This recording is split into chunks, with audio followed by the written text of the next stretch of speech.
Middle ઇસ્ટમાં વધતા મહાસંગ્રામે સમગ્ર વિશ્વની અર્થવ્યવસ્થાને ઝંઝોળી નાખી છે। ક્રૂડ ઓઇલના ભાવ આકાશે પહોંચ્યા છે તો વિશ્વના અનેક દેશોમાં પેટ્રોલ ડીઝલના ભાવ બેકાબૂ બન્યા છે, પરંતુ ભારત હજુ પણ સ્થિરતાની દિશામાં આગળ વધી રહ્યું છે અને હવે પ્રધાનમંત્રી મોદીની અપીલ બાદ ગુજરાત સરકારે લીધો છે મોટો અને સંદેશાત્મક નિર્ણય। વીવીઆઈપી કલ્ચરને લગામ, ત્યારે કારના કાફલામાં ઘટાડો અને પેટ્રોલ ડીઝલ બચાવવાનો સંકલ્પ। જુઓ આ खास रिपोर्ट। जहां संभव हो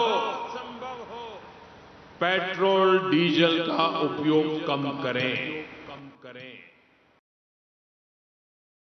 મિડલ ઇસ્ટના યુદ્ધના ધુમાડા હવે માત્ર સરહદો સુધી સીમિત રહ્યા નથી, તેની અસર સીધી વિશ્વની અર્થવ્યવસ્થા ઉપર પડી રહી છે।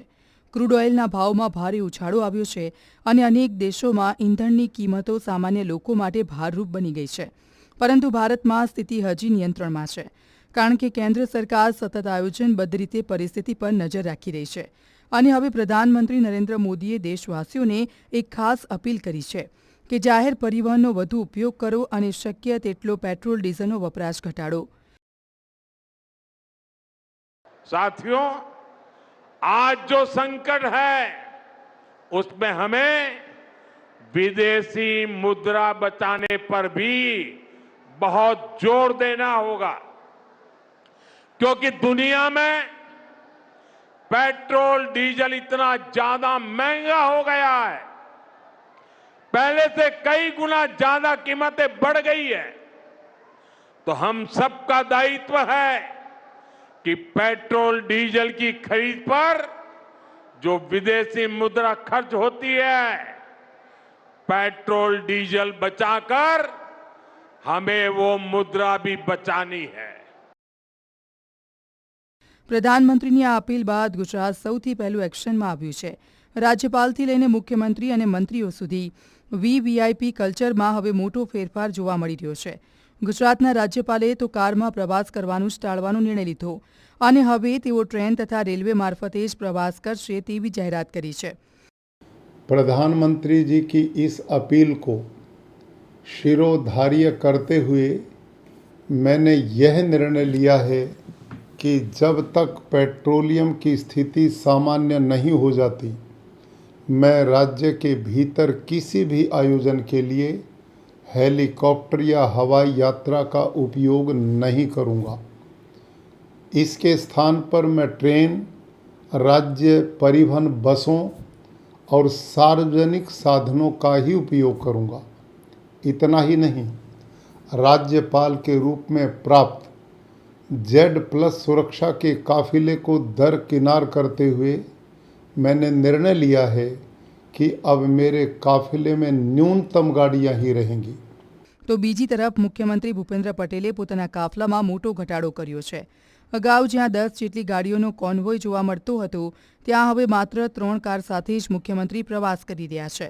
આજે અમરેલી જિલ્લાના પ્રવાસ દરમિયાન પણ મુખ્યમંત્રી માત્ર 3 કારના કાફલા સાથે પહોંચ્યા હતા, એક પાયલોટિંગ કાર, એક મુખ્યમંત્રીની કાર અને એક સુરક્ષાની કાર।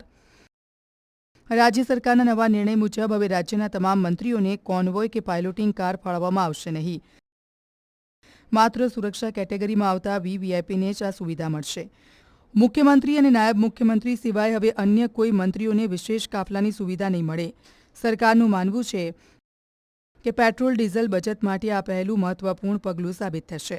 હવે અમારી આગળ કે પાછળ કોઈપણ પ્રકારની ગાડીઓ અમને સ્થળ સુધી લઈ જવા માટેની કોઈ ગાડીનો ઉપયોગ રાજ્ય સરકારમાં રહેલા મંત્રીઓએ પણ નક્કી કરેલું છે કે કોઈ નહીં લે અને મેં પણ ઓછામાં ઓછું પાયલોટિંગ લેવું પડે, લગભગ નહીં એવી રીતની વ્યવસ્થાઓ રાજ્ય સરકારમાં ડીઝલ પેટ્રોલ બચાવવા માટે કરી રહી છે। તો નાયબ મુખ્યમંત્રી હર્ષ સંઘવીએ પણ મોટો નિર્ણય લીધો। હવે ગાંધીનગર બહારના અધિકારીઓને દરેક બેઠક માટે રૂબરૂ હાજર રહેવું નહીં પડે। અધિકારીઓ વર્ચ્યુઅલી માધ્યમથી મીટિંગમાં જોડાશે। જે મીટિંગો અધિકારીઓને અહીંયા બોલાવી અને રૂબરૂમાં કરતા હતા, જેથી કરી જુદી જુદી જગ્યાએથી અધિકારીઓ અત્રે હાજર ફિઝિકલ હાજર રહી અને જે મીટિંગોમાં હાજર રહેતા હતા એની જગ્યાએ વર્ચ્યુઅલી એમને જે સ્થળે હોય એ સ્થળેથી જોડાવાનું પણ નક્કી કર્યું છે। આ નિર્ણયથી માત્ર સમયની જ નહીં પરંતુ ઈંધણની પણ મોટી બચત થશે. હર્ષ સંઘવીએ પોતાના કાફલામાં પણ માત્ર 3 કાર રાખવાનો નિર્ણય કર્યો અને સૌથી મોટો સંદેશ તો એ ખુદ પ્રધાનમંત્રી મોદીએ આપ્યો છે. શરૂઆત હંમેશા પોતાનાથી જ થવી જોઈએ. આ વિચારને સાકાર કરવા પીએમ મોદીએ પણ પોતાના એસપીજી કાફલામાં ગાડીઓની સંખ્યા ઘટાડવાનો નિર્ણય લીધો. હવે પ્રધાનમંત્રીની સાથે દોડતી કારોની સંખ્યા પણ ઓછી જોવા મળશે. દેશની બચત અને સંયમનો સંદેશ આપવા માટે સત્તાના શિખરેથી શરૂ થઈ છે નવી પહેલ. વૈશ્વિક સંકટની વચ્ચે ભારત સંયમ અને આયોજનનો માર્ગ અપનાવી રહ્યું છે અને ગુજરાતે વીવીઆઈપી કલ્ચર ઘટાડીને દેશને એક નવો સંદેશો આપ્યો છે.